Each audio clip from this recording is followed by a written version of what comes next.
히브리서 6장 20절부터 7장 10절의 말씀 우리 함께 봉독하도록 하겠습니다. 그리로 앞서 가신 예수께서 멜기세덱의 반차를 따라 영원히 대제사장이 되어 우리를 위하여 들어가셨느니라. 이 멜기세덱은 살렘 왕이요 지극히 높으신 하나님의 제사장이라. 여러 왕을 쳐서 죽이고 돌아오는 아브라함을 만나 복을 빈 자라. 아브라함이 모든 것의 10분의 1을 그에게 나누어 주니라. 그 이름을 해석하면 먼저는 의의 왕이요 그 다음은 살렘 왕이니 곧 평강의 왕이요 아버지도 없고 어머니도 없고 족보도 없고 시작한 날도 없고 생명의 끝도 없어 하나님의 아들과 닮아서 항상 제사장으로 있느니라. 이 사람이 얼마나 높은가를 생각해보라. 조상 아브라함도 노량물 중 10분의 1을 그에게 주었느니라.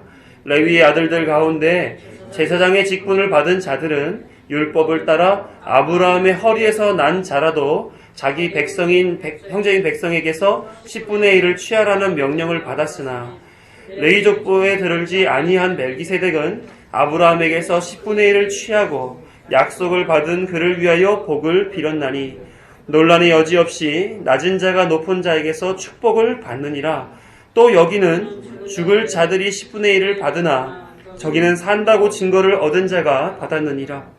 또한 10분의 1을 받는 레위도 아브라함으로 말미암아 10분의 1을 바쳤다고 할 수 있나니 이는 멜기세덱이 아브라함을 만날 때에 레위는 이미 자기 조상의 허리에 있었음이라. 아멘. 이 말씀에 있는 히브리서 기자가 강조하는 예수 그리스도의 대제사장 되심이 저와 여러분의 신앙의 바탕이 되시기를 간절히 소망합니다. 이 세상은 하나님의 창조로 시작되어 하나님 나라로 결론 지어질 것입니다. 믿으십니까? 이를 말씀이 소개해주고 있는 거예요. 그리고 말씀이 증명하고 있는 겁니다. 이것을 어려운 말로 성경의 자증성이라고 얘기를 해요.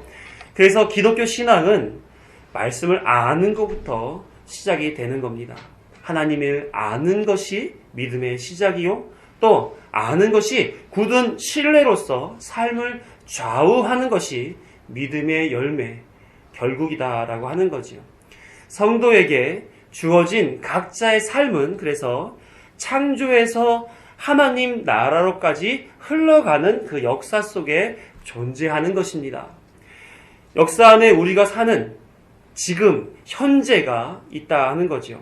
세상을 창조하신 하나님은 우리의 현재에서 하나님의 결론 지으실 하나님 나라를 지금 경험하기를 바라시고 계시다는 거예요. 그래서 하나님 나라, 완성되어 있는 하나님 나라를 지금 행하신 그 하나님의 하신 일과 하시는 일과 또한 하실 일에 대하여 성경을 통해서 알려주고 그것을 믿고 경험하고 사는 사람들로 인도해내고 계시다라는 거죠. 마치 역사에서 예를 들자면 조선 왕조가 어떻게 성립되고 또 어떻게 운영되었고 어떠한 최후를 맞고 끝이 났는지 이미 우리는 후손으로서 알잖아요. 그것을 역사 속에서 확인했던 거기 때문에 그렇죠. 후손들이 조선 왕조에 대해서 책을 쓰듯이 전지전능하신 하나님은 세상의 창조와 타락과 구속 그리고 영화까지 하나님의 나라를 소유할 백성들에게 구원의 대서사시로서 성경을 써주시고 그것을 알게 하심으로써 하나님이 누구이신지와 또 우리가 결국은 어떠한 삶으로 종국을 맞이할 것인지에 대하여 자세하게 설명해내고 계시다 하는 거예요. 그래서 성경을 정의할 때 하나님께서 자신과 자신의 뜻을 사람들에게 계시해 주신 말씀이다. 이렇게 정의를 내립니다. 그래서 우리는 성도로서 신앙을 지켜가기 위하여 하나님의 그 역사 속에서 현재를 바르게 살기 위하여 성경을 배우는 것은 아무리 강조해도 지나치지 않을 것입니다. 그러나 이 강조보다 더 중요한 것은 성경이 전하고자 하는 메시지를 그 순간순간 자기 것으로 드리고 알고 신뢰하는 것이다 하는 것입니다. 성경이 전하고자 하는 이 메시지의 핵심이 무엇인지를 우리 함께 말씀을 통해서 볼까요? 누가복음 24장 27절을 보시면 이렇게 기록하고 있어요. 이에 모세와 모든 선지자들의 글로 시작하여 모든 성경에 쓴 바 자기에 관한 것을 자세히 설명하시니라. 이 말씀은 예수님이 엠마오로 가는 두 제자들에게 당신을 다시금 나타내셔 소개해주고 있는 그 내용인 거예요. 그러니까 예수님, 성경은 자신을 위하여, 자신에 대하여 쓴 책이다 하는 것을 지금 반증히 보여주는 거죠. 요한복음 5장 39절을 보게 되더라도 예수님이 이렇게 말씀하셨어요. 너희가 성경에서 영생을 얻는 줄 생각하고 성경을 연구하거니와 이 성경이 곧 내게 대하여 증언하는 것이니라. 바리새인들이 성경 연구는 열심히 하는데 예수님에 대하여는 별로 바르게 인식하지 않더라 하는 것에 대하여 예수님이 이렇게 말씀하신 거예요. 성경은 누구에 대하여 쓴 책이다? 예수 그리스도. 바로 성경은 예수 그리스도를 소개하는 책입니다. 그러므로 창조로부터 타락, 구속, 그리고 하나님의 나라에 이르기까지 이 모든 내용은 예수 그리스도를 중심으로 기록되어 있음을 우리는 알 수 있는 거지요. 그래서 사도 바울은 로마서 11장 36절에 이렇게 기록합니다. 함께 읽죠. 시작. 이는 만물이 주에게서 나오고 주로 말미암고 주에게로 돌아감이라. 그에게 영광이 세세 있을지어다. 아멘. 누구로부터 나왔다 그래요? 주로부터 나왔다 그러고 어디로 돌아간다고요? 주에게로 돌아간다. 예수로부터 시작된 이 모든 만물이 예수로 말미암아 종결지어질 것이다 하는 것을 얘기해주고 있습니다. 그러므로 우리의 신앙과 우리의 믿음은 예수 그리스도로 말미암아 이루어져야 된다 하는 거죠.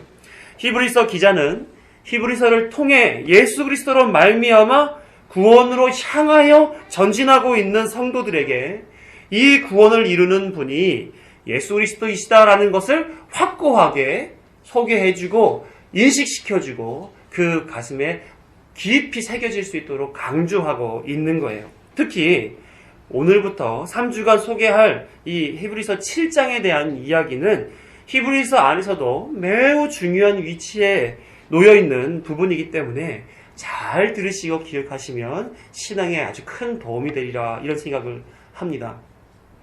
이 본문을 잘 이해하기 위해서는 예수님의 사역에 대한 이해가 필요해요. 예수님은 무슨 일을 하셨는가? 예수님이 하신 그 일은 예수님의 이름에 다 담겨져 있어도 과언이 아닙니다. 예수님의 이름은 어떻게 돼 있죠? 풀네임으로 예수 그리스도 이렇게 돼 있죠. 예수와 그리스도 그 이름이 함께 있는 거예요. 자, 그러면 예수 그리스도 어떤 뜻을 가지고 있는지 혹시 아세요? 아시는 분만 저에게 살짝 윙크를. 그래? 한간에는 인성을 가지신 분이다 해서 예수, 또 신성을 가지고 계시다 해서 그리스도 이렇게 소개하는 사람들이 있습니다. 이것은 오해이고요. 예수라고 하는 표현은 사적인 거예요. 그래서 그 사람을 부를 때 예수라고 부르는 거죠. 그래서 예수는 그분을 인간적으로 우리 각자 가지고 있는 이름을 가지고 부르는 호칭으로서 예수라고 부릅니다. 그런데 그리스도라는 말은 굉장히 큰 의미가 있어요. 그분이 가지는 사역의 모든 내용이 그 안에 담겨 있습니다. 왜요? 그 이름은 공적인 이름이기 때문에 그래요. 그리스도라고 하는 표현은 기름 부음 받은 자라는 뜻이에요. 기름 부음 받은 자. 구약에서 기름 부음 받은 자를 세 가지로 구분을 합니다. 첫 번째는 선지자가 기름 부음 받았어요. 두 번째는 왕이 기름 부음 받았습니다. 세 번째 제사장이 기름 부음을 받아요. 다시 말해 예수 그리스도라는 호칭에는 예수님이 이 기름 부음 받은 자의 세 가지 그 일을 하셨다라고 하는 그 사실을 담아놓고 있다는 거지요. 어떤 거요? 한번 기억해 볼까요? 시작. 선지자, 왕, 제사장. 잘하셨습니다. 이걸 어려운 표현으로 그리스도의 삼중직이라고 얘기를 해요. 성경은 예수님께서 주인공이라고 말씀드렸죠. 이 예수님이 세 가지 일을 할 것을 구약에서 예표해 놓고 예수님이 오심으로써 실행하신 것을 보여주고 예수님이 가신 후에 그 실행에 대하여 해석해 주는 내용으로 기록되어 있다는 거예요. 그래서 우리가 성경을 읽을 때에 어떠한 부분이 제사장적인 역할을 하는 내용을 보면 이것은 예수님의 제사장 그 일을 소개해 주기 위한 거야. 또 선지자가 나와서 하나님의 말씀을 선포하는 그 일이 나타나게 되면 이것은 예수님이 사람들에게 하나님의 나라에 대하여 말씀을 선포하시는 그 내용을 소개하기 위하여 담아놓은 거야. 또 왕으로서 통치하시는 다윗이라든지 솔로몬이라든지 선지서의 여러 왕들이 행하는 그 일들 속에서는 우리가 예수님이 왕으로서 일하는 그 부분을 소개해 주기 위하여 이렇게 왕들을 성경에 담아 놓으셨구나 하는 것으로 우리는 이해하면서 예수 그리스도를 볼 수 있다는 것이죠. 그래서 이 세 가지 예수님의 삼중직에 대하여 우리가 이해하면서 오늘 본문을 연이어서 함께 알아보도록 할 거예요. 첫 번째, 선지자직은 어떤 것이냐? 선지자는 하나님의 말씀을 대언해주는, 하나님의 뜻을 나타내주는 역할을 하는 사람이 선지자입니다. 그래서 하나님이 마이크를 잡으셨다면 이 선지자들은 어떤 일을 하냐면 스피커 같은 일을 하는 거예요. 그래서 하나님이 말씀하심을 그대로 사람들에게 선포해주는 역할을 선지자들이 했습니다. 그래서 구약 성경에 보게 되면 여러 선지자들이 있잖아요. 예레미야라든지 이사야, 다니엘, 학개, 말라기 등등의 이 선지자들은 하나님이 말씀하신 것 거기서 더하지도 빼지도 않고 그 일을 그대로 실행에 옮겼던 사람이라는 것을 우리는 성경을 읽으면서 알 수가 있지요. 그러면 마지막 선지자가 누구였어요? 혹시 마지막 선지자 누구신지 아시는 분? 세례 요한이죠. 세례 요한. 그래서 이 선지자들이 늘 항상 선포했던 것이 뭐예요? 너희들의 죄를 회개하고 하나님의 나라가 도래할 것을 기대하라. 이거였잖아요. 그러니까 세례 요한도 회개하라. 천국이 가까우니라. 이렇게 얘기했고요. 자, 신명기 18장 15절을 함께 읽어봅니다. 시작. 내 하나님 여호와께서 너희 가운데 내 형제 중에서 너를 위하여 나와 같은 선지자 하나를 일으키시리니 너희는 그의 말을 들을지니라. 이 말씀은 지금 모세가 이스라엘 백성들에게 선포하는 말이에요. 하나님이 나와 같은 선지자를 세우는데 그의 말은 꼭 들어야 된다. 이렇게 선언하고 있는 거죠. 다시 말하면 모세가 지금 선지자의 역할을 하는 이스라엘의 지도자였는데 나와 같은 자가 나타날 것이다 라고 말하면서 자신 외에 자신과 같은 분이 이 땅에 올 것이다 라는 것을 미리 소개해주고 있는 거예요. 이것을 신약시대에 와서 그의 말의 성취에 대하여 베드로가 선언해주고 있는 내용이 나와요. 사도행전 3장 20절에서 22절 함께 읽습니다. 시작. 또 주께서 너희를 위하여 예정하신 그리스도 곧 예수를 보내시리니 하나님이 영원 전부터 거룩한 선지자들의 입을 통하여 말씀하신 바 만물을 회복하실 때까지는 하늘이 마땅히 그를 받아두리라. 모세가 말하되 주 하나님이 너희를 위하여 너희 형제 가운데서 나 같은 선지자 하나를 세울 것이니 너희가 무엇이든지 그의 모든 말을 들을 것이라. 누구를 대상으로 말한 거예요? 모세가? 예수 그리스도. 예수 그리스도가 선지자로서 이후에 올 것이다 라는 것을 구약에서 선포해줬고 또한 신약에서 성취되는 모습을 우리는 성경을 통해 확인할 수 있습니다. 베드로는 모세를 통해 전해준 선지자가 바로 예수 그리스도이심을 지금 전했던 것입니다. 그런데 이 내용과 같은 내용을 예수님도 말씀하세요. 누가복음 13장 33절을 보게 되면 그러나 오늘과 내일과 모레는 내가 갈 길을 가야 하리니 선지자가 예루살렘 밖에서는 죽는 법이 없느니라. 내가 갈 길이라고 소개하시면서 선지자가 예루살렘 밖에서 죽지 않는다. 내가 곧 선지자다라는 말씀을 예수님이 직접 해주셨습니다. 그리고 그 자신이 하실 일은 선지자의 일이라고 얘기하신 거죠. 그러면서 요한복음 14장 10절에 이렇게 기록하고 있어요. 내가 아버지 안에 거하고 아버지는 내 안에 계신 것을 네가 믿지 아니하느냐. 내가 너희에게 이르는 말은 스스로 하는 것이 아니라 아버지께서 내 안에 계셔서 그의 일을 하시는 것이라. 즉 선지자들이 하나님의 말씀을 대언하여 이스라엘 백성들에게 하나님을 나타내 보여주셨던 것 같이 동일하게 예수님도 스스로 말하는 것이 아니라 하나님께서 내 안에 계셔서 그가 하시는 그 일을 나는 드러내는 일밖에 하지 않는다. 이렇게 말씀하고 계신 겁니다.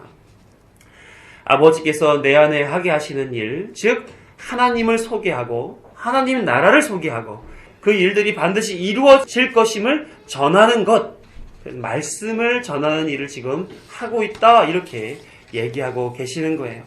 그러므로 예수 그리스도께서 선지자로서 전하는 하나님의 말씀에 대해서 강력하게 전할 수 있는 거죠. 왜요? 하나님이 하시는 말씀이니까. 마태복음 24장 35절을 보게 되면 이렇게 기록합니다. 천지는 없어질지언정 내 말은 없어지지 아니하리라. 왜요? 하나님의 말씀이기 때문에 그렇습니다. 구약의 선지자들은 선지자의 실체인 예수님을 미리 소개하기 위하여 예표로서 활약했던 사람들이에요. 예수 그리스도가 오심으로 말미암아 하나님의 말씀은 모든 내용은 종결되게 되었고 성취되게 된 것이며 그 말씀으로 인하여 마지막 때까지 흔들림 없이 성취될 것이다 하는 사실을 우리는 기억해야 될 줄로 믿습니다. 두 번째는 예수님이 하신 사역 왕직입니다. 예수님은 하나님의 아들 성자 하나님이시기 때문에 모든 피조물에 대한 왕권이 고유적으로 본래적으로 가지고 있었던 분이세요. 그런데 이분이 이 땅에 사람으로 오셨는데도 불구하고 하나님의 그 왕권이 그에게 있었다라는 것이죠. 에베소서 1장 22절을 보게 되면 함께 읽습니다. 시작. 또 만물을 그의 발 아래에 복종하게 하시고 그를 만물 위에 교회의 머리로 삼으셨느니라. 즉 교회의 머리로서 교회를 다스리시는 분으로 예수님은 존재하신다 하는 겁니다. 그러므로 몸된 교회, 즉 성도는 예수님의 그 왕권 앞에 엎드려 순종하는 것이 마땅한 것이죠. 뿐만 아니라 온 피조물들은 어떻습니까? 이 땅에 존재하는 이유도 성도의 구원을 위해 배경으로 있는 것이므로 이 피조물들까지 다 다스리셔서 성도들 구원하는 도구로 삼으시는 피조물의 왕이 되신다라고 하는 그 사실도 우리는 기억해야 됩니다. 다윗은 시편 2편 6절에서 9절 이 내용 속에 이후에 오실 예수 그리스도가 왕 되실 것이다라는 사실을 미리 예언하면서 찬송하는 그런 내용을 담고 있어요. 제가 읽어드립니다.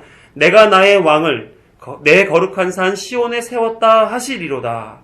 내가 여호와의 명령을 전하노라. 여호와께서 내게 이르시되 너는 내 아들이라. 오늘 내가 너를 낳았도다. 내게 구하라. 내가 이방 나라를 내 유업으로 주리니 내 소유가 땅끝까지 이르리로다. 내가 철장으로 그들을 깨뜨리며 질그릇같이 부수리라 하시도다. 다윗이 지금 자신이 왕임에도 불구하고 내 왕이 거룩한 산 시온 위에 세워질 것이며 하나님이 그 왕을 너는 내 아들이라 오늘 내가 너를 낳았도다 이렇게 말씀해 주실 거라고 미리 얘기하고 있습니다. 그분이 누구세요? 바로 예수 그리스도를 나타내는 말이죠. 이사야는 이렇게 또한 너무 신비스럽게 예언하는 그런 내용을 이사야서에 담아놓고 있어요. 9장 6절 7절이 함께 읽습니다. 시작. 이는 한 아기가 우리에게 낳고 한 아들을 우리에게 주신 바 되었는데 그의 어깨에는 정사를 메었고 그의 이름은 기묘자라 모사라 전능하신 하나님이라 영존하신 아버지라 평강의 왕이라 할 것임이라. 그 정사와 평강의 더함이 무궁하며 또 다윗의 왕자와 그의 나라에 군림하여 그 나라를 굳게 세우고 지금 이후로 영원히 정의와 공의로 그것을 보존하실 것이라. 만군의 여호와의 열심히 이를 이루시리라. 이사야는 이렇게 예수님의 오심에 대하여 미리 신비스럽게 하나님의 존재를 소개하는 말로서 사용하여 미리 예언해 주고 있습니다. 그래서 여기서 우리가 주의 깊게 볼 것은 무엇이냐면 6절 끝부분에 평강의 왕이라 할 것입니다. 요거에서 우리 표시 하나 좀 해주세요. 이후에 멜기세덱과 더불어 이해할 수 있는 대목이니까. 그러므로 구약에 등장하는 왕들은 실체이신 예수님을 예표하며 왕의 역할이 무엇인지에 대하여 소개해 주기 위해 존재했던 것입니다. 그러므로 왕이신 실체이신 예수 그리스도를 우리는 그의 다스리심 받기를 기뻐하며 맞이해야 된다라는 거 하는 거지요. 예수님은 우리의 왕이 되심을 믿으시는 여러분 되시기를 소망합니다. 세 번째로 제사장직을 예수님이 하셨다는 거예요. 먼저 히브리서 3장 1절을 보겠습니다. 시작. 그러므로 함께 하늘의 부르심을 받은 거룩한 형제들아, 우리가 믿는 도리의 사도이시며 대제사장이신 예수를 깊이 생각하라. 하늘의 부르심을 받은 거룩한 형제들아, 누구를 말하는 겁니까? 우리 성도를 말하는 거죠. 성도들아, 대제사장이신 예수를 기억해라. 히브리서 기자는 예수님을 대제사장이라고 소개하고 있습니다. 예수님이 우리의 대제사장 되심으로 인해 그분의 공로로 우리가 죄 사함을 받았고, 우리는 그분이 허락해 주시는 그 구원의 대로에 서 있을 수 있게 되었음을 깨닫게 해주고 있는 내용이에요. 그래서 오늘 본문 히브리서 6장 20절부터 7장 10절에 이르는 그 본문은 이 대제사장 되시는 예수님의 세 번째 사역과 연결되어져 있음을 미리 먼저 말씀드리면서 그러한 관점으로 이해하시고 들으시기를 부탁드릴게요. 즉 성경에 나타난 대제사장직을 담당하시는 예수 그리스도를 증명하는 본문이 오늘 본문이다 하는 거예요. 구약에서 하나님은 이스라엘 백성들 중에서 제사장을 특별히 구분하여 임명해 놓으셨습니다. 그 가문이 이제 아론의 가문이에요. 이들의 직무는 각각의 지파에 위치하여서 희생 제사를 드림과 또한 율법을 가르치고 따르는 삶을 살도록 돕는 역할을 하는 게 바로 제사장의 일이었습니다. 그런데 사람으로서 서서 하나님의 일을 맡는 그 아론의 계열의 제사장들은 한계를 가지고 있었어요. 영원한 제사장이 아니었습니다. 한 세월을 보내고 나면 다음 제사장이 그 일을 맡아야 하는 인간 본연의 생명 한계를 가지고 있는 사람들이었습니다. 뿐만 아니라 그들 스스로도 죄사함을 받아야만 하는 죄인들 안에 포함된 사람들이었습니다. 그래서 중재자 역할을 할 수 있을지라도 스스로 그 일을 완성해낼 수 있는, 그래서 제사장과 희생 제물로서의 역할을 할 수 있는 존재들이 아니었다는 거죠. 단지 이들이 있어야 할 그 이유는 무엇이냐? 제사장으로 그 실체로 오실 예수 그리스도를 미리 예표하기 위하여 그 일을 맡아 수고했던 것입니다. 그래서 히브리서 기자는 예수님이 진정한 대제사장이라는 것을 강조하기 위하여 오늘 본문을 기록한 거예요. 6장 20절부터 7장 3절까지 읽어보도록 합니다. 시작. 그리로 앞서가신 예수께서 멜기세덱의 반차를 따라 영원히 대제사장이 되어 우리를 위하여 들어가셨느니라. 이 멜기세덱은 살렘 왕이요 지극히 높으신 하나님의 제사장이라. 여러 왕을 쳐서 죽이고 돌아오는 아브라함을 만나 복을 빈 자라. 아브라함이 모든 것의 10분의 1을 그에게 나누어 주니라. 그 이름을 해석하면 먼저는 의의 왕이요 그 다음은 살렘 왕이니 곧 평강의 왕이요 아버지도 없고 어머니도 없고 족보도 없고 시작한 날도 없고 생명의 끝도 없어 하나님의 아들과 닮아서 항상 제사장으로 있느니라.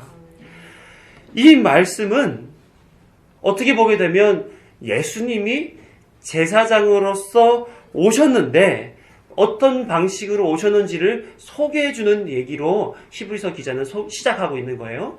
다시 말하면 이거죠. 아론의 자손으로서 제사장의 역할들을 감당해 왔는데 예수님은 어떤 지파 사람이에요? 유다 지파 사람이잖아요. 그래서 아론 계열이 아닌 유다 계열에서 제사장이 날 수 있느냐? 없는 거예요. 하나님의 방법으로는. 그런데 예수님을 제사장 세우시기 위한 하나님의 계획은 이미 아론 계열의 제사장들이 존재하기 그 전부터 아브라함 때부터 정통성을 가지고 있는 제사장이 존재하여 그 제사장의 계보를 따라 예수님이 오셨다 하는 사실을 지금 얘기해 주고 있는 것입니다. 그러므로 사람의 계보를 따라서 예수님은 제사장일 수 없는데 하나님이 사람의 계보를 따르지 않는 제사장을 먼저 세워 놓으심으로 바로 그 계보를 따라 예수님은 제사장 되었다 하는 사실을 알려주고 있는 거예요. 히브리서 기자는 어떤 계보를 따랐습니까? 바로 멜기세덱이라고 하는 제사장의 뒤를 따르는 그런 제사장으로서의 예수님이라는 거예요. 여기서 멜기세덱을 소개하면서 세 가지를 얘기합니다. 하나는 멜기세덱은 아브라함을 만나 복을 빌어주었고 또 그에게 11조를 받았다 하는 첫 번째 멜기세덱에 대한 소개. 두 번째는 그의 이름의 해석을 우리 함께 볼 수 있어요. 의의 왕, 평강의 왕이다. 이렇게 그의 이름을 해석했습니다. 아까 이사야서에서 뭘 표시해 놓으라고 말씀드렸죠? 평강의 왕이시다. 같은 맥락에 있다는 것을 우리가 이해할 수가 있겠죠. 그리고 족보와 생명의 기한이 없다는 것. 그래서 사람의 혈통이 아니며 생명의 길고 짧음을 판단할 수 있는 분이 아니다라고 하는 사실을 지금 소개해 주고 있어요. 그래서 멜기세덱은 이후에 오실 누구를 미리 소개해 주는 예표로서 존재했음을 우리는 이해할 수 있습니다. 멜기세덱이 누구를 지금 암시해 주고 있는 것 같아요? 예수 그리스도를 암시해 주고 있는 거예요.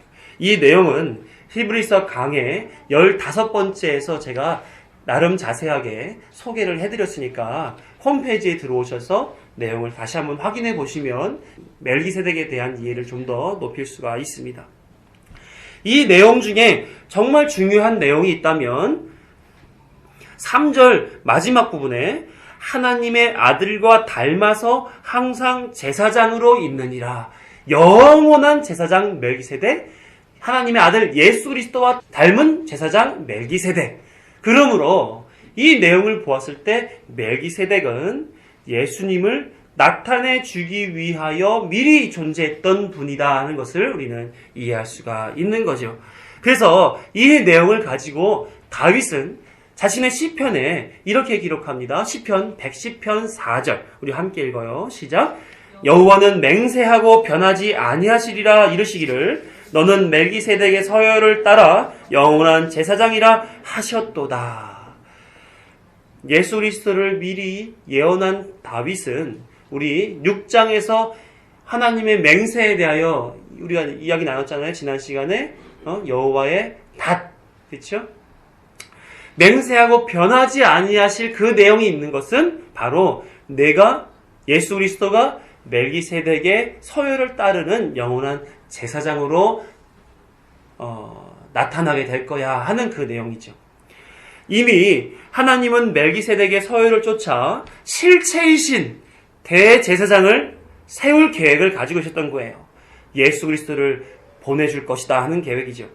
족장 시대를 BC 한 2000년 전도 전이라고 BC 2000년부터 존재했다라고 하는 것을 우리는 볼 때 아브라함이 첫 족장이었잖아요. 그러니까 예수님 오시기 대략 2000년 전 사람인데 그때의 멜기세덱을 세워서 2000년 후에 오실 예수 그리스도를 미리 보여주셨다라고 하는 겁니다.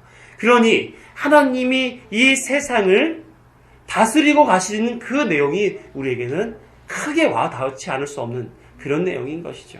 히브리서 7장 24절에서 28절을 함께 보시죠.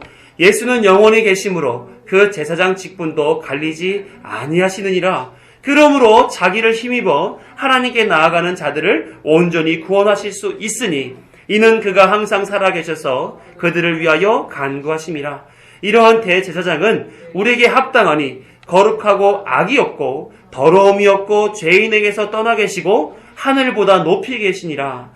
그는 저 대제사장들이 먼저 자기 죄를 위하여 다음에 백성의 죄를 위하여 날마다 제사 드리는 것과 같이 할 필요가 없으니 이는 그가 단번에 자기를 들여 이루셨음이라.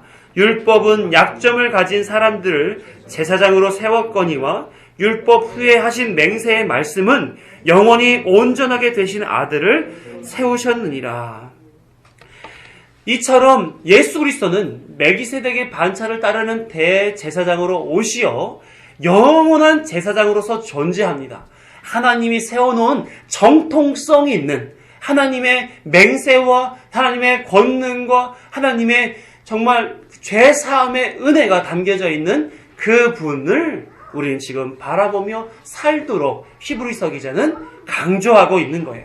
그러므로 우리는 예수 그리스도가 나의 대제사장 되심을 깊이 인식하고 우리의 구원에 변함이 없음을 확고히 마음으로 믿는 그런 신앙이 있어야 된다 하는 것이죠. 그러므로 이스라엘의 조상인 아브라함은 그렇게 정통성 있는 멜기세덱 앞에 엎드렸습니다. 그의 복 받는 것을 기뻐했고 그에게 10분의 1을 내어드리는 것에 대하여 마땅히 여기며 나아갔던 것을 우린 창세기 24장을 통해서 확인할 수 있어요.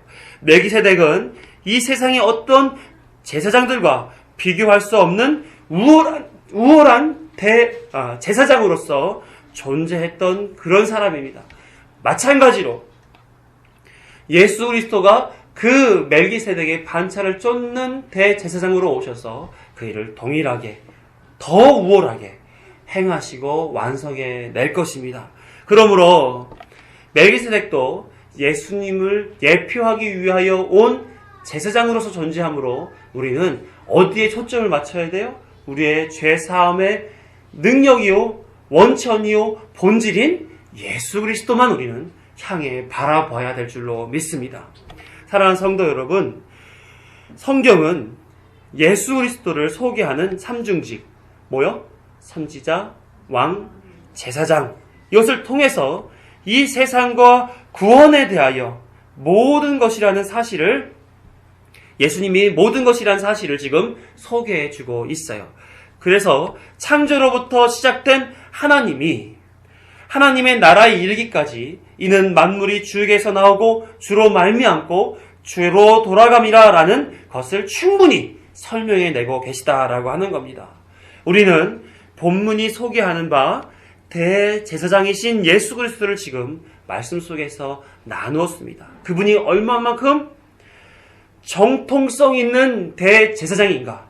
하나님이 미리 예표해 놓으시고 실행에 옮기시고 완성시키는 그런 대제사장으로 세워졌는가에 대하여 확인했습니다.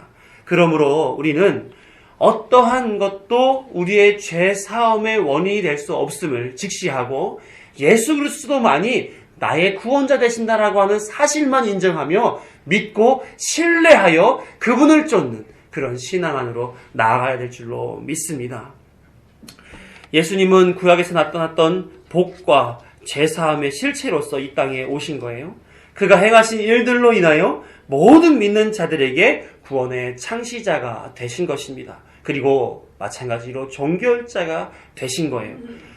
그래서 예수로 말미암아 성취된 구원은 그가 계신 모든 역사 가운데서 영원히 변하지 않을 것입니다.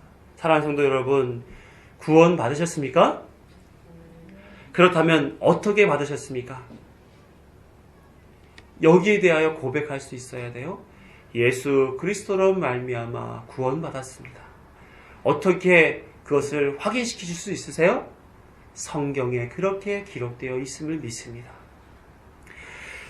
구원은 결코 자신의 확신과 기분에 따라 생겼다 사라지는 그런 내용이 아닙니다. 물은 마르고 꽃은 시들지라도 주의 말씀은 영원합니다. 구원에 대하여 확증해 넣어놓으신 하나님의 말씀은 영원하며 그 말씀은 예수 그리스도로 집약되는데 예수 그리스도가 살아계시고 역사하심으로 우리의 구원은 영원히 존재할 것입니다. 이를 믿으시는 여러분 되시기를 간절히 소망합니다. 성경에 기록된 바 예수 그리스도로 말미암은 우리의 구원은 영원할 것입니다. 기도하겠습니다.